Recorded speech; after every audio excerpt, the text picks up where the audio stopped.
Mapagpalang araw po sa inyong lahat. Ang kwentong ito ay karanasan ko po mismo. Itago mo na lang ako sa pangalang Lyre. 32 at hindi ko na lang po siguro babanggitin yung eksaktong lugar. Sa San Mateo, kung saan nga po ito naganap. At hindi ko na sasabihin yung eksakto talagang lugar. Early 2000 po ito nangyari nung hindi pa masyadong nade-develop yung lugar at talagang liblib pa. Sa pagkakatanda ko po noon, ay buwan po ng January yon nang pumunta nga ako sa lamay ng isa sa matatali kong kaibigan at kababata sa probinsya, sa San Mateo. Ka-close ko po talaga yon dahil buong elementary days namin ay magkaklase po kami at hanggang second year high school ay ganon din. Nawala na lamang po ako ng contact sa kanya nung lumipat na nga po sila ng San Mateo dahil naghiwalay na po yung mga magulang nila. Hindi ko na sasabihin yung totoong pangalan ng kaibigan ko upang hindi na nga siya masangkot sa mga kung anumang negatibong komento. Isa pa ay nire-respeto ko rin po yung kanyang kapayapaan kung saan man ito naroroon. Ayon sa mga otoridad, yung ikinamatay daw ng kaibigan kong ito na itago na lang po natin sa pangalang Irene ay murder. Ayon na din sa mga kwento ng mga tao doon sa Burulan na mga rumispondi nga sa insidente ay wala na daw yung buhay sa bisig ng kanyang nakababatang kapatid sa isang bakanting lote malapit sa bahay nila. Nung kanilang araw na inabutan, punong-puno daw ng pasa at lata yung bangkay ni Irene at may mga sugat na malalim sanhi ng matinding galit ng kung sino. Tikom naman yung bibig ng kaanak niya sa kung ano nga ba yung tunay na nangyari. At wala rin daw silang alam sa pagkamatay ng kaibigan ko. Kaya naman habang naroon nga ako sa gilid ng kanyang kabaong, ay panay yung pag-usal ko ng pasasalamat at dasal para sa ikatatahimik ng kanyang kaluluwa. Para na rin mapabilis yung investigasyon sa pagkadakip sa suspect. Tuloy-tuloy po ako sa pagdarasal noon sa may tapat ng kabaong ni Irene. Nang mapatigil nga ako at mapansin ko na may isang asong itim na naroon sa ilalim ng kanyang kabaong na para bang nagbabantay.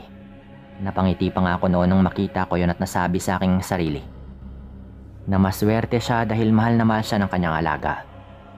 Sir Dan, napakunot po yung noo ko nung makita ko na hindi man lamang gumalaw yung aso sa ilalim kahit na natapos ko na nga pong dasalin yung banal na rosaryo. Mga 35 minutos rin po siguro yung naubos ko noon. Na talagang katakataka kung bakit tila na estatwa nga yung asong yon.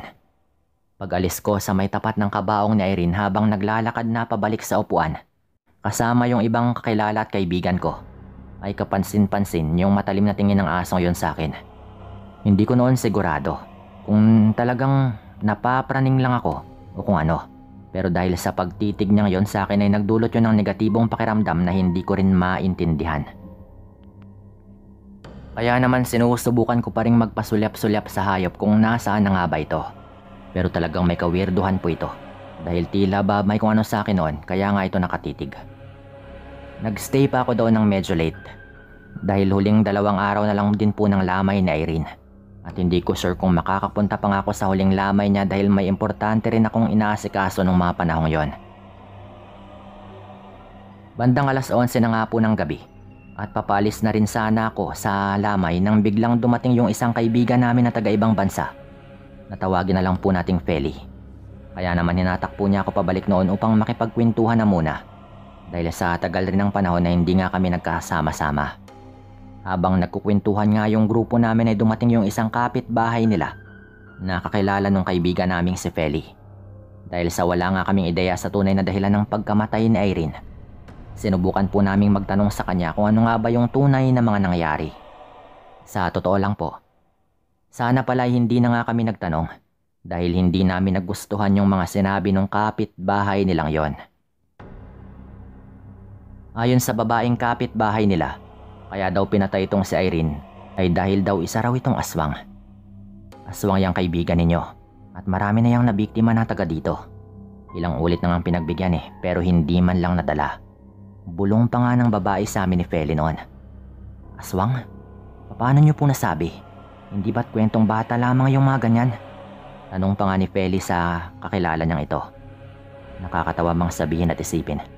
Pero sa lugar namin ay totoo yung mga ganyang nilalang. Saad pa nga nung babae sa amin noon na seryoso nga ito. Ayon sa babaeng nakilala ko sa pangalang Ninette, matagal na raw na usap-usapan sa lugar nila na aswang nga itong si Irene. Pero dahil hindi nga raw mapatunayan, ay hinayaan na lang daw nila ito hanggang sa may nakahuli ng araw dito na tumatakbo pagapang na tulad ng isang hayop. At nung sinitang araw ay tila wala ito sa sarili na umatake. Pulang-pula daw yung mga mata nito habang walang patid na naglalaway na para bang isang gutom na hayop. 5 lalaki pa raw yung nagtulong-tulong upang maigapos ito at madala sa barangay hall.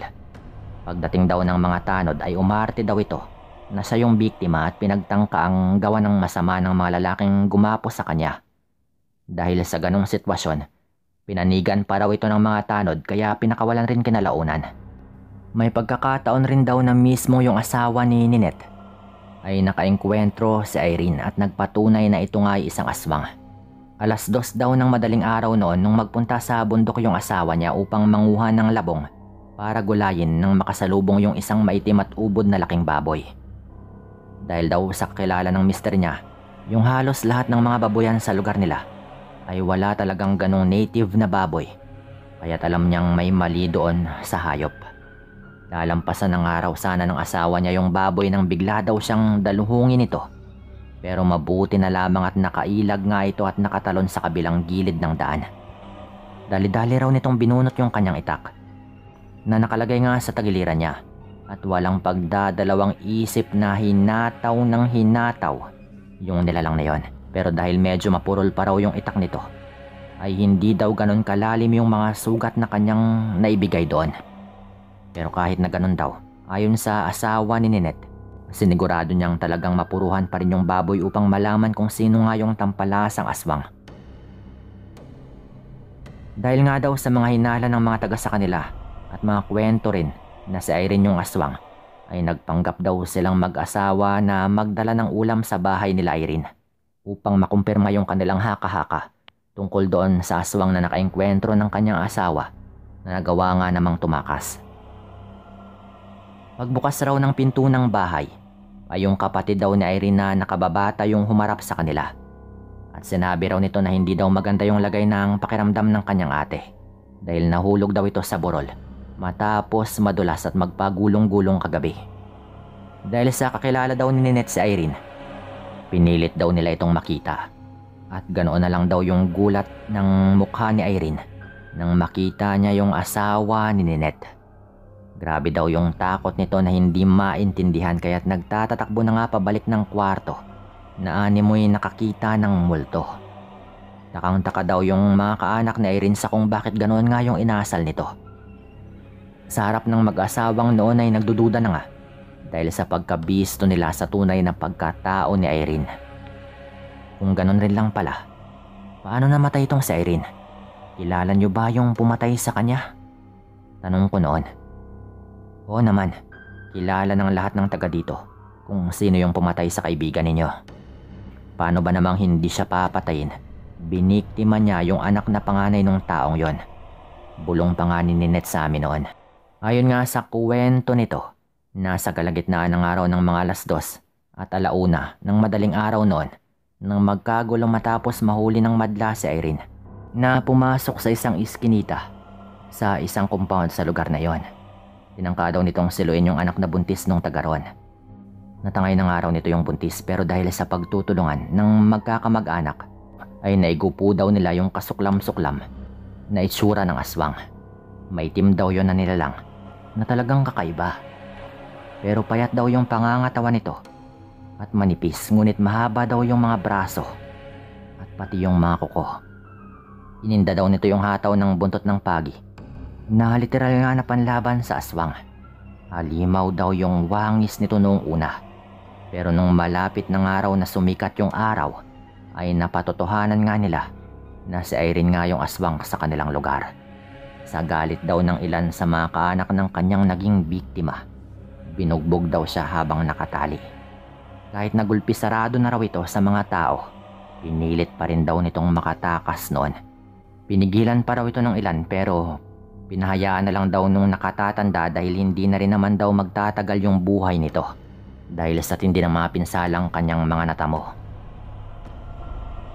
Yung kapatid niyang nakababata, Yung sinasabi nyo, nasaan na? Tanong ko rin po noon. At Sir Dan, halos panawan po ko ng ulirat nang hindi tumugon si Ninette sa tanong ko. At isang makahulugang tingin lamang yung ginawa niya sa baylingon sa direksyon ng kabaong ni Irene, kung nasaan nga yung asong nakaupo at nakatitig sa akin noon. Para bang binuhusan ako ng napakalamig na tubig nung mga sandaling yon, dahil sa tindi ng takot ko nang mapagtanto ko na baka naipasa ng araw ni Irene yung kanyang sumpa sa nakababata niyang kapatid na hindi ko na rin kilala. Ayon nga sa kwento ni Ninette, natagpuan daw ng mga taong rumisponde si Irene kasama yung kapatid nito na punong-puno ng mabahong likido yung dibdib habang walang patid na umiiyak. Paulit-ulit daw nitong sinisigaw na pagbabayaran daw ng matindi ng lahat ng mga taong nanakit at lumapastangan sa kanyang kapatid na humanto nga sa kamatayan nito. Nagulat na lang din daw sila na may aso nang palaging naroon, kaya't yun daw yung kanilang duda. Nang muli ko nga pong ibato yung tingin ko sa asong naroon sa ilalim ng kabaong ni Irene, ay lalo kong pinanayuan ng balahibo at matinding panlalamig rin yung naramdaman ko dahil sa aking mga narinig mula kay Ninette. Hindi man ako 100% naniniwala sa mga kwentong aking narinig. Naisip kong wala rin namang mawawala kung paniniwalaan ko nga yung mga yon. Total, sila naman yung matagal na nakasama at kakilala ni Irene. Papauwi na nga po kami ni Feli nung gabi yon nang muli kong nilingon yung aso sa ilalim ng kabaong at muling napakunot yung noo ko nang makita kong wala na po yun doon sa kanyang kinaroroonan kanina. Sa pagkakataon pong yon ay nakaramdam ako ng matinding kaba. Kaba na baka sundan nga kami nito at biktimahin kung makakita siya ng pagkakataon. Ayon kasi sa mga kwento sa amin ni Ninette, kahit daw yung mga kamag-anak nila, kapag sinusubukan daw paalisin yung asong yon doon sa ilalim ng kabaong, ay umaangil raw yun at ang lalaway na talagang hindi normal. Ayon pa sa mga taga ron, tuwing gabi lang daw yun nagpapakita. At sa umaga naman daw ay nakikita naman daw nila yung nakababatang kapatid ni Irene, pero kapag gabi na ay hindi raw nila ito mahagilap. Habang naglalakad nga kami ni Feli sa madilim na daan, papalabas ng lugar ng Burulan, ay labis nga yung takot namin noon kaya't magkakapit po kami ng mga bisig hanggang makarating sa sasakyan ng asawa niyang si Mano na nagmaneho nga para sa amin. Papasakay na nga kami sa auto ni Feli nang kainin kami ng matinding takot dahil nakita naming naroon sa malapit yung aso naming kinatatakutan. Ang pula po ng mata nito na talagang nagliliwanag sa dilim. Nakatitig lang din po ito sa amin habang patuloy na naglalaway.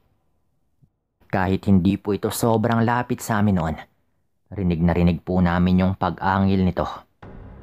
Na parang kapag tumagal pa kami doon, ay baka atakihin na nga po kami nito at baka kung ano pa yung mangyari. Sa pagmamadali naming pumasok sa loob ng auto, naiwan ko pa nga po yung tsinelas ko noon sa pagmamadali ko. Takang-taka po kami ng mister ni Feli noon kung bakit ganoon po yung nangyari. Kinilabutan po kami noon at nagtataka kung ano nga bang ginagawa ng asong yon doon. Nagpahatid po ako noon kila Feli sa mismong tapat ng bahay ko upang matiyak yung aking kaligtasan na hindi nga ako nasundan ng asong yon, na pinaniniwalaan ngang aswang at walang iba kundi yung kapatid mismo ni Irene na siyang pinasahan umano nito ng kanyang sumpa. Sir Dan, hindi na po sana ako pupunta sa libing ni Irene. Pero dahil sa pangungulit ni Feli ay nagpunta po kami, pero nung mga panahon yon ay may dala na po kaming asin at bawang na pinaniniwala ang pangontra. Mukhang naging epektibo naman po ito dahil kahit inabot po kami ng gabi sa kanila matapos mailibing si Irene ay hindi na po nagpakita sa amin ulit yung asong yon. Wala na rin po kaming naging balita pagkatapos nun kung ano na nga bang nangyayari sa kapatid ni Irene.